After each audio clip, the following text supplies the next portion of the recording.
ఒకసారి మీ అందరికీ నా యొక్క శుభములు తెలియజేస్తూ ఉన్నాను. మరొకసారి మీ అందరితో కూడా ప్రభు యొక్క వాక్కును పంచుకున్నటకు నాకు ఈ అవకాశం ఇచ్చినటువంటి దేవునికి నేను ఎంతగానో స్తుతిస్తూ ఉన్నాను. ప్రియమైనటువంటి దేవుని బిడ్డలారా, ఈరోజు మనందరి యొక్క జీవితాల్లో కూడా ఏదో ఒక సమయంలో ప్రభు యొక్క చిత్తాన్ని ఏ రీతిగా తెలుసుకోవాలి, ఇప్పుడు నేను ఉన్నటువంటి పరిస్థితుల్లో నుండి ఏ రీతిగా బయటికి రావాలి, అసలు నా యొక్క జీవితంలో ప్రభు యొక్క చిత్తం ఏంటి, ఒక్కోసారి మనం కన్ఫ్యూజన్లో ఉంటూ ఉంటాం. ప్రియమైనటువంటి దేవుని బిడ్డలారా, ఈరోజు ఈ యొక్క లేఖన భాగంలో ప్రభు మనందరితో మాట్లాడాలని ఆశపడుచు ఉన్నారు. మన వాక్యం ధ్యానించుకునే ముందుగా చిన్న ప్రార్థన చేసుకుందాం. వీక్షిస్తున్నటువంటి మీ అందరూ కూడా నాతో ఏకీవించడానికి ప్రయత్నం చేయండి. ప్రియుడైన మా తండ్రి, మీ నామం నాకు వందనాలు ప్రభువా. ఈరోజు మీ యొక్క వాక్యంను ధ్యానించుకునే చుట్టూ సహాయం చేయండి. నాతో ఏకీభవించినటువంటి ప్రతి వారితోనూ మీరు తోడై ఉండి ఈ యొక్క వాక్కు ద్వారా వారితో సూటిగా మాట్లాడి వారి యొక్క జీవితంలో ఆదరణను దయచేసి వారి యొక్క జీవితంలో సంతోషము, ఆనందాన్ని దయచేయమని అడుగుచున్నాం. నన్ను మీ సిలువ చాటును మరుగుపరిచి మా అందరితో మీ యొక్క వాక్యము ద్వారా సూటిగా మాట్లాడి మహిమ పొందమని యేసు నామంలో అడుగుచున్నాము తండ్రి, ఆమేన్. ప్రియమైనటువంటి దేవుని బిడ్డలారా, దేవుని యొక్క వాక్కును మనం ధ్యానించినట్లయితే దైవ గ్రంథంలో రోమీయులకు అపోస్తలుడైనటువంటి పౌలు రాసినటువంటి పత్రిక 12వ అధ్యాయము 2వ వచనం మనం చదువుకుందాం. మీరు ఈ లోక మర్యాదను అనుసరింపక ఉత్తమమును అనుకూలమును సంపూర్ణమై ఉన్న దేవుని చిత్తమేదో పరీక్షించి తెలుసుకొనున్నట్లు మీ మనస్సు మారి నూతన మగుట వలన రూపాంతరము పొందుడి. ప్రియమైనటువంటి దేవుని బిడ్డలారా, ఇక్కడ అపోస్తులుడైనటువంటి పౌలు గారు చెప్తున్నటువంటి మాట ఏంటంటే, మీ మనస్సు మారి నూతన మగుట వలన దేవుని యొక్క చిత్తం ఏంటో మీరు తెలుసుకోగలరని. అంటే ఇంగ్లీష్ బైబిల్లో ఉంటుంది, రెన్యూ యువర్ మైండ్స్. ప్రియమైనటువంటి దేవుని బిడ్డలారా, మనందరి యొక్క జీవితాల్లో కూడా మన వాడుక భాషలో మనం చెప్పాలంటే రెన్యూ యువర్ మైండ్స్ అంటే మీ యొక్క మైండ్ని అప్డేట్ చేసుకోమని చెప్తూ ఉన్నారు. ఆ లేఖన భాగంలో మనం చూసినట్లయితే సాధారణంగా మనం యూజ్ చేసేటువంటి ఎలక్ట్రానిక్ గ్యాడ్జెట్స్, మన మొబైల్స్ అవనివ్వండి, మన ల్యాప్టాప్స్ అవనివ్వండి, మనం సాఫ్ట్వేర్ అప్డేట్ చేస్తూ ఉంటాం. మన ఆ మొబైల్లో ఇన్స్టాల్ అయినటువంటి అప్లికేషన్స్ అన్నీ కూడా అప్డేట్ చేస్తూ ఉంటాం. ఎందుకు అంటే నూతనంగా వచ్చినటువంటి ఫీచర్స్ అన్నీ, న్యూగా యాడ్ చేసినటువంటి ఫీచర్స్ అన్నీ కూడా మనం వాడుకోవడానికి వీలుగా నూతనంగా ఎప్పటికప్పుడు మనం అప్డేట్ చేసుకుంటూ ఉన్నాం. కానీ ప్రియమైనటువంటి దేవుని బిడ్డలారా, ఈరోజు నీ యొక్క మనస్సుని నువ్వు అప్డేట్ చేసుకున్నావా? దేవుని యొక్క వాక్య ప్రకారం నీ యొక్క ఆత్మీయ జీవితాన్ని నువ్వు అప్డేట్ చేసుకున్నావా? నీ యొక్క హార్ట్ని నువ్వు అప్డేట్ చేసుకున్నావా? మనల్ని మనం ప్రశ్నించుకోవలసినటువంటి వారమై ఉన్నాం. ఎందుకంటే ప్రియమైనటువంటి దేవుని బిడ్డలారా, ప్రభు యొక్క కృప అనుదినము నూతనమైనటువంటి వాత్సల్యత మనపై పుట్టుచూ ఉన్నదని దైవ గ్రంథంలో వ్రాయబడి ఉంది.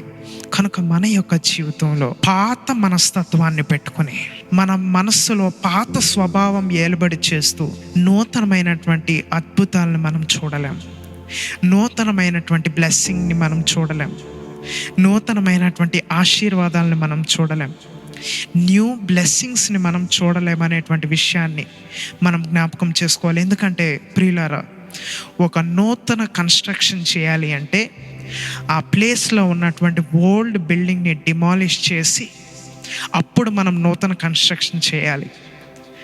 లేకపోతే ఆ ఓల్డ్ బిల్డింగ్ కూడా నాకు కావాలి, మళ్ళీ అదే ప్లేస్లో న్యూ బిల్డింగ్ కూడా కావాలి అంటే అది కుదరదు అనేటువంటి విషయాన్ని మనం గమనించుకోవాలి.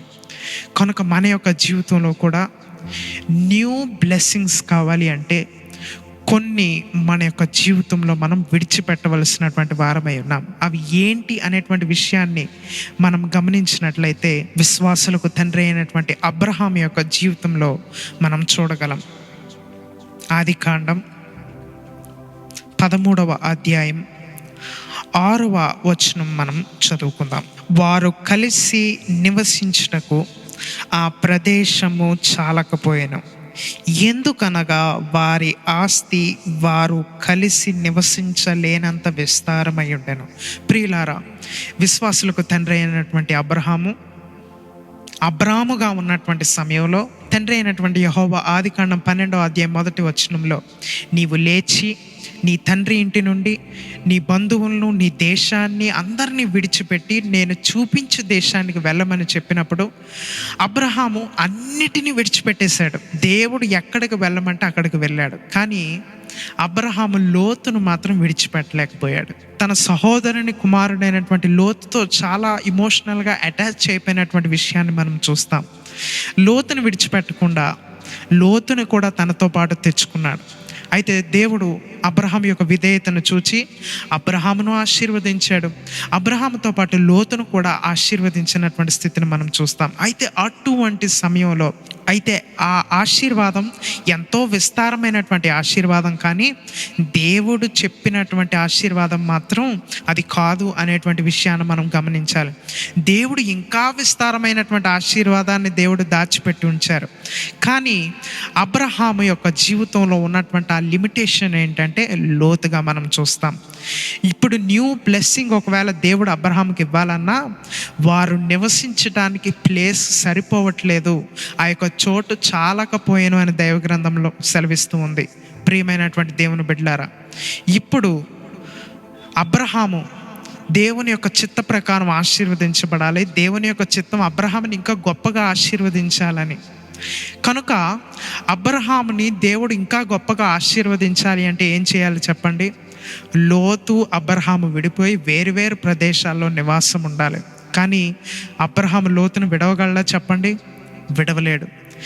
కనుక దేవుడు లోతు యొక్క హృదయంలోనే ప్రేరేపణ ప్రారంభించినప్పుడు లోతే అబ్రహాం యొద్దకు వచ్చి, మనకు నివసించడానికి ప్లేస్ సరిపోవట్లేదు కనుక నేను ఒక ప్రదేశం చూసుకున్నాను, ఆ యొక్క ప్రదేశానికి వెళ్ళి నేను అక్కడ నివసిస్తానని లోతు అబ్రహాముతో చెప్పినటువంటి విషయాన్ని మనం చూస్తాం.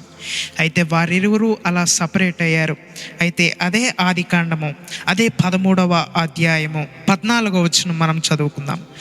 లోతు అబ్రహామును విడిచిపోయిన తరువాత యెహోవా, ఇదిగో నీ కన్నులెత్తి నీవు ఉన్న చోట నుండి ఉత్తరపు తట్టు, దక్షిణపు తట్టు, తూర్పు తట్టు, పడమర తట్టు చూడుము. ఎందుకనగా నీవు చూచుచున్న ఈ దేశం అంతటిని నీకును నీ సంతానమునకును సదాకాలం ఇచ్చేదను. దేవుని పరిశుద్ధ నామమునకు మహిమ కలుగును గాక. ప్రియమైనటువంటి దేవుని బిడ్డలారా, అక్కడ ఎంత క్లియర్గా దైవ గ్రంథంలో మెన్షన్ చేస్తుందో చూడండి. లోతు అబ్రహామును విడిచిపోయిన తర్వాత, ప్రియులారా, ఈరోజు నీ యొక్క జీవితంలో ఒకటి విడిచిపెట్టావు అంటే, నీ యొక్క జీవితంలో ఒకటి కోల్పోయావు. అది వస్తువు అయి ఉండొచ్చు, అది ఒక పర్సన్ అయి ఉండొచ్చు, ఒక రిలేషన్ అయి ఉండొచ్చు, ఒకవేళ ప్రస్తుతం నువ్వు చేస్తున్నటువంటి ఒక జాబ్ని నువ్వు కోల్పోయి ఉండొచ్చు, లేకపోతే నీ యొక్క బిజినెస్లో లాభాన్ని కోల్పోయి ఉండొచ్చు. అది కోల్పోయినంత మాత్రాన నీ యొక్క జీవితం అయిపోయిందని అనుకోవడానికి లేదు. ప్రియమైనటువంటి దేవుని బిడ్డలారా, లోతు అబ్రహామును విడిచిపోయిన తర్వాత, ఆ పర్సన్ అబ్రహామును విడిచిపోయిన తర్వాత, అబ్రహాము యొక్క జీవితంలో లోతు ఎప్పుడైతే విడిచిపెట్టి బయటకు వెళ్ళాడో అప్పుడు దేవుని యొక్క చిత్తం నెరవేర్పు జరిగిందంటండి. దేవుని పరిశుద్ధ నామం నాకు మహిమ కలుగును గాక. వెంటనే దేవుడు అబ్రహామునకు ప్రత్యక్షమై, ఇప్పుడు లోతు విడిచిపోయాడు, నీ కన్నులు పైకెత్తు, 4 డైరెక్షన్లు చూడు, అవన్నీ కూడా నేను నీకు ఇస్తున్నానని దేవుడు తెలియపరిచాడు. ప్రియులారా, ఈరోజు నీ యొక్క జీవితంలో ఆ నూతనమైనటువంటి ఆశీర్వాదాన్ని కంటైన్ చేయడానికి రెడీగా ఉన్నావా? ఆ నూతనమైనటువంటి ఆశీర్వాదాన్ని రిసీవ్ చేసుకోవడానికి నీ యొక్క మైండ్ సెట్ని నువ్వు మార్చుకున్నావా? నీ యొక్క మైండ్ని మార్చుకున్నావా? ఎందుకంటే నీ యొక్క జీవితంలో పాత మనస్తత్వాన్ని పెట్టుకుని నూతన ఆశీర్వాదాన్ని పొందలేవు. కనుక బ్లెస్సింగ్ యొక్క మైండ్ సెట్ ఏంటి అనేటువంటి విషయాన్ని మనం గమనించినట్లయితే, మొదటి దినవృత్తాంతాల గ్రంథం 4వ అధ్యాయము 10వ వచనం మనం చదువుకుందాం. యబ్బేజు ఇశ్రాయేలీయులు దేవుని గురించి మొరపెట్టి, నీవు నన్ను నిశ్చయముగా ఆశీర్వదించి నా సరిహద్దును విశాలపరిచి నీ చెయ్యి నాకు తోడుగా ఉండ దయచేసి నాకు కీడు రాకుండా దానిలో నుండి నన్ను తప్పించుమని ప్రార్థించగా దేవుడు అతడు మనవి చేసిన దానిని అతనికి దయచేసెను. దేవుని పరిశుద్ధ నామమునకు మహిమ కలుగును గాక. ప్రియమైనటువంటి దేవుని బిడ్డలారా, ఆ లేఖన భాగంలో మనం చూస్తే యెబేజు ప్రార్థన చేస్తూ ఉన్నాడు. ప్రభువా, నీవు నన్ను ఆశీర్వదించు అని ప్రార్థన చేశాడు. ఆశీర్వదించు అని ప్రార్థన చేయగానే రెండవ మాట ఏంటంటే నా సరిహద్దును విశాలపరిచే. ఎందుకంటే ఆ ఆశీర్వాదాన్ని కంటైన్ చేయడానికి సరిహద్దును విశాలపరచమని అడిగాడు. ప్రియులారా, ఇదే మన యొక్క జీవితంలో మనం చేయవలసినటువంటి పని. నీ యొక్క మైండ్లో నీ యొక్క బౌండరీస్ చాలా లిమిట్ చేసేసుకున్నావు. నా యొక్క జీవితం ఇంతే, నా లైఫ్ ఇంతే, నేను ఎంతవరకే సంపాదించగలను, నేను ఎంతవరకే పైకి రాగలను, నేను ఎంతవరకే జీవించగలను, నా యొక్క లైఫే ఇది అని నీ యొక్క మైండ్లో నువ్వు లిమిట్స్ ఫిక్స్ చేసేసుకున్నావు. మొట్టమొదటిగా నీ యొక్క మైండ్ యొక్క బౌండరీస్, నీ యొక్క హార్ట్ యొక్క బౌండరీస్ ఎక్స్పాండ్ చేయి. అపవాది చేసేటువంటి పని ఏంటంటే నీ యొక్క చుట్టూ ఉన్నటువంటి మనుషులు, నీ యొక్క లైఫ్లో ఉన్నటువంటి రాంగ్ పర్సన్స్ ద్వారా నీ యొక్క జీవితాన్ని లిమిట్ చేసేస్తాడు. వారి యొక్క మాటల ద్వారా, డిస్కరేజ్మెంట్ ద్వారా, నీ యొక్క జీవితంలో డిప్రెషన్ ద్వారా నీ యొక్క మైండ్ని లిమిట్ చేస్తాడు, నీ యొక్క థింకింగ్ని లిమిట్ చేస్తాడు, నీ ఫెయిత్ని కిల్ చేస్తాడు, నీలో డౌట్ అనేది పెడతాడు. నేను ఆశీర్వాదం పొందగలనా, నేను ఇంకా నా యొక్క జీవితంలో ఇంతకన్నా పైకి వెళ్ళగలనా, వెళ్ళలేను, కనుక నాకు ఇది చాలు అని కాంప్రమైజింగ్ స్పిరిట్ని నీ యొక్క హృదయంలో అపవాది పెడతాడు. కానీ ప్రియులారా, యెబేజు చేసినటువంటి పని ఏంటంటే తన యొక్క మైండ్ని అప్డేట్ చేసుకుంటూ ఉన్నాడు. తన అప్పటి వరకు ఒక క్లోజ్డ్ అట్మాస్ఫియర్, లిమిటెడ్ అట్మాస్ఫియర్లో జీవించాడు. అయితే తనకి ఆశీర్వాదం కొరకు ప్రార్థన చేయాలనుకున్నాడు. ప్రార్థన చేయాలి అనుకోగానే యెబేజు చేసినటువంటి పని ఏంటంటే మొట్టమొదటి పని, ప్రభువా నన్ను ఆశీర్వదించు, రెండవది నా సరిహద్దులను విశాలపరచు. మనందరం ఆశీర్వాదం కొరకు ప్రార్థన చేస్తాం, కానీ ఆ ఆశీర్వాదం కంటైన్ చేసే హార్ట్ని, ఆ ఆశీర్వాదం కంటైన్ చేసేటువంటి లైఫ్ని మనం అడగం ప్రియులారా. ఎందుకంటే మన యొక్క జీవితంలో ఆశీర్వాదాన్ని చూడాలి అంటే మన యొక్క మైండ్ యొక్క బౌండరీస్ని మనం పెంచుకోవాలి. రెండవది, మన మైండ్లో ఉన్నటువంటి ఆ యొక్క డౌట్ని, ఆ యొక్క అనుమానాన్ని, మన యొక్క జీవితంలో ఆ విశ్వాసం లేనితనాన్ని మన యొక్క మైండ్లో నుండి బయటకు పంపించవలసినటువంటి వారమై ఉన్నాం. ఎందుకంటే ఒక విషయాన్ని మనం జ్ఞాపకం చేసుకున్నట్లయితే అపోస్తుల కార్యాలు 9వ అధ్యాయము 40వ వచనం మనం చదువుకుందాం. పేతురు అందరినీ వెలుపలకు పంపి మోకాళ్ళుని ప్రార్థన చేసి శవం వైపు తిరిగి తబిత లెమ్మనగా ఆమె కన్నులు తెరిచి పేతురుని చూచి లేచి కూర్చుండెను. ప్రియమైనటువంటి దేవుని బిడ్డలారా, అక్కడ పేతురు భక్తుడు చేస్తున్నటువంటి పని ఏంటంటే తబిత అనేటువంటి ఒక విశ్వాసి చనిపోయినటువంటి స్థితిని మనం చూస్తాం. అక్కడ అపోస్తలుడైనటువంటి పేతురుని వచ్చి ప్రార్థన చేసి ఆమెను రిజరెక్ట్ చేయమని వారు పిలిచినటువంటి స్థితిని మనం చూస్తాం.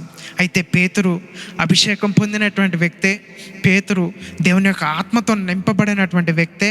అక్కడికి వచ్చి చేసినటువంటి పని ఏంటంటే రాగానే యేసు నామములో నువ్వు లే అంటే లేవదా చెప్పండి? ఆయన యొక్క అభిషేకాన్ని బట్టి, దేవుని యొక్క పరిశుద్ధాత్మ శక్తిని బట్టి, పరిశుద్ధాత్ముడిని బట్టి ఖచ్చితంగా ఆవిడ లేస్తుంది.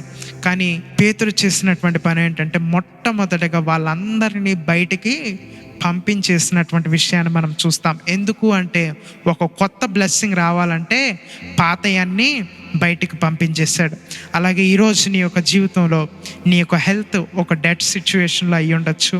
ఎందుకంటే రిజరెక్షన్ జరగాలి అంటే పాతవి అన్నీ బయటికి పంపించేసి నూతనమైనటువంటి కార్యం కోసం అక్కడ అట్మాస్ఫియర్ క్రియేట్ చేయాలి. అక్కడ నెగిటివ్ మైండెడ్ పీపుల్ ఉన్నారు కనుక వాళ్ళందరినీ బయటికి పంపించేసినటువంటి స్థితిని మనం చూస్తాం. ఎందుకంటే వాళ్ళ మైండ్ సెట్స్ అన్నీ ఎలా ఉన్నాయంటే ఈవిడ లేవదు, చనిపోయినటువంటి వ్యక్తి లేవదు, లేవడం అసాధ్యము, ఈ కార్యం జరగదు అనేటువంటి థాట్స్తో వారు నింపబడి ఉన్నారు. కనుక ఆ క్రౌడ్ని బయటికి పంపించేసి తలుపు వేసి ప్రార్థన చేసి యేసు నామములో నువ్వు లేవమనగానే తబిత లెమ్ము అని చెప్పగానే లెగిసినటువంటి స్థితిని మనం చూస్తాం. పునరుద్ధానురాలై రిజరెక్షన్ పవర్, పరిశుద్ధాత్మ అభిషేకం ఆమెలో ప్రవేశించి ఆమె పునరుద్ధానురాలై లేచినటువంటి స్థితిని మనం చూస్తాం. ప్రియులారా, యేసుక్రీస్తు ప్రభుల వారు కూడా ఒక సందర్భంలో మార్కు సువార్త 5వ అధ్యాయం 40వ వచనాన్ని మనం చదివినట్లయితే, అయితే ఆయన వారిని అందరినీ బయటకు పంపివేసి ఆ చిన్నదాని తల్లిదండ్రులను తనతో ఉన్న వారిని వెంట పెట్టుకుని ఆ చిన్నది పరుండి ఉన్న గదిలోనికి వెళ్ళి ఆ చిన్నదాన్ని ముట్టి తలితాకుమి అని ఆమెతో చెప్పెను. ఆ మాటకు చిన్నదాన లెమ్మని నీతో చెప్పుచున్నానని అర్థము. వెంటనే ఆ చిన్నది లేచి నడవసాగెను.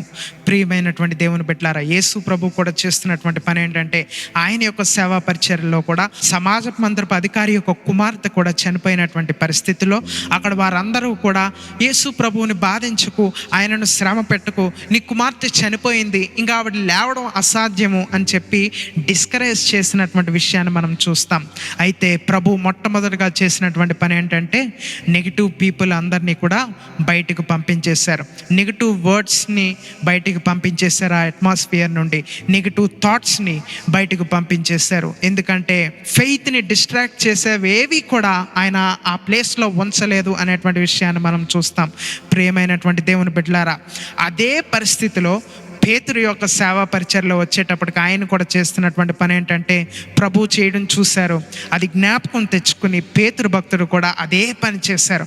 ఆ నెగిటివ్ పీపుల్ అందరినీ కూడా బయటకు పంపించేసి ఆ యొప్పేలో ఉన్నటువంటి ఆ తబితాను లేపినటువంటి స్థితిని మనం చూస్తాం. ప్రియమైనటువంటి దేవుని బిడ్డలారా, ఈ యొప్పే అనగా అది ఒక సీ షోర్గా మనం చూడగలం. రాజైనటువంటి సొలొమోను కాలంలో ఆ యొక్క మందిరం కట్టబడటానికి వుడ్ అంతా కూడా ఆ యొప్పే దగ్గరే షిప్స్లో ట్రాన్స్పోర్ట్ అయ్యి వచ్చేటువంటిది అనేటువంటి విషయం మనందరికీ తెలుసు దైవ గ్రంథంలో. కనుక ప్రియమైనటువంటి దేవుని బిడ్డలారా, యొప్పే అంటే a place of God's new provisions, a place of God's new blessings. ప్రియమైనటువంటి దేవుని బిడ్డలారా, ఈరోజు నీ యొక్క జీవితంలో న్యూ బ్లెస్సింగ్స్ మొదలవుతూ ఉన్నాయి. ప్రభు నూతనమైనటువంటి బ్లెస్సింగ్స్ను ఆల్రెడీ నీ కొరకు సిద్ధం చేసి పంపి ఉన్నారు. కానీ నీవు చేస్తున్నటువంటి పని ఏంటంటే, నీ యొక్క జీవితంలో అవిశ్వాసంతో, రాంగ్ పీపుల్తో, నెగిటివ్ మైండెడ్ పీపుల్తో, నెగిటివ్ థాట్స్తో, డౌట్తో, అపవాది యొక్క ఆలోచనలతో నీ యొక్క లైఫ్ని, నీ యొక్క హార్ట్ని, నీ యొక్క మైండ్ని నింపేసుకుని ఉన్నావు. కనుక న్యూ బ్లెస్సింగ్స్కి ప్లేస్ లేక అవి వృధాగా, వేస్ట్గా పడి ఉన్నాయి. ప్రియమైనటువంటి దేవుని బిడ్డ, నీ మైండ్ని అప్డేట్ చేసుకో, నీ యొక్క మైండ్ని రెన్యూ చేసుకో, నీ యొక్క హార్ట్ని రెన్యూ చేసుకో. ఆ నెగిటివిటీని అంతా బయటికి పంపించు, ఆ పీపుల్ని బయటికి పంపించు, నీ యొక్క జీవితంలో నెగిటివ్ థాట్స్ని బయటికి పంపించు, నీ యొక్క జీవితంలో నీ యొక్క మనస్సులో ఉన్నటువంటి ఆ నెగిటివ్ ఆలోచనలు బయటకు పంపించు, అవిశ్వాసాన్ని బయటికి పంపించు. నీ యొక్క మైండ్ని ఎక్స్పాండ్ చేసుకో, నీ యొక్క థాట్స్ని ఎక్స్పాండ్ చేసుకో. ఎందుకంటే దేవునికి నీ మీద ఇప్పుడు నువ్వు ఆలోచించిన దానికంటే ఇంకా ఉన్నతమైనటువంటి ప్రణాళికతో ఆయన ఉన్నారు. నా ప్రణాళిక ఇంకా గొప్పది, నా యొక్క జీవితం ఇంకా గొప్పగా దేవుడు చేయనున్నాడు అనేటువంటి ఆ కాన్ఫిడెన్స్ నువ్వు కలిగి ఉండు. వాటినన్నిటిని బయటికి పంపించి ఆ యొక్క న్యూ బ్లెస్సింగ్స్ని నీ యొక్క హృదయంలో ఒక రెన్యూ చేసుకో. ప్రభువు నీ యొక్క జీవితంలో ఇంకా అద్భుతమైనటువంటి కార్యాలు, అద్భుతమైనటువంటి భవిష్యత్తుని నీకు అనుగ్రహించబోతూ ఉన్నారు. అటువంటి ధన్యకరమైనటువంటి జీవితం ఆ పరిశుద్ధాత్మ దేవుడు మనందరికీ అనుగ్రహించును గాక. ఆమెన్. ప్రార్థించుకుందాం. ప్రియుడైన మా తండ్రి, మీ నామం నాకు వందనాలు ప్రభువా. మీ యొక్క లేఖన భాగం మేము ధ్యానించుకున్న చుంటలో మాకు చేసినటువంటి సహాయమును బట్టి మీకు వందనాలు తండ్రి. నాయన, వీక్షిస్తున్నటువంటి వారితో మీరు మాట్లాడినందుకు కృతజ్ఞతలు. ఈ క్షణమే మీ యొక్క వాక్య ప్రకారము, మీ చిత్త ప్రకారము మా మైండ్ సెట్ని మేము రెన్యూ చేసుకుంటూ ఉన్నాం, మా యొక్క హార్ట్ని మేము రెన్యూ చేసుకుంటూ ఉన్నాం, మా యొక్క థింకింగ్ ప్రాసెస్ని మేము రెన్యూ చేసుకుంటూ ఉన్నాం. మీ యొక్క న్యూ బ్లెస్సింగ్స్ని మేము రిసీవ్ చేసుకుంటూ ఉన్నాం. వీక్షిస్తున్నటువంటి వారందరి యొక్క జీవితంలో నూతనమైనటువంటి కార్యాలు చేయండి, నూతనమైనటువంటి ఆరోగ్యం దయచేయండి, నూతనమైనటువంటి జాబ్ని దయచేయండి, నూతనమైనటువంటి ఫ్యూచర్ని దయచేయండి, నూతన కార్యాలను చేయండి. మీ గొప్ప ప్రణాళికను వారి జీవితంలో నెరవేర్చి మహిమ పొందమని యేసు నామములో అడుగుచున్నాము తండ్రి. ఆమేన్. మరొకసారి ప్రభు నామం పేరట మీ అందరికీ కూడా నా యొక్క శుభములు తెలియజేస్తూ ఉన్నాను. God bless you all.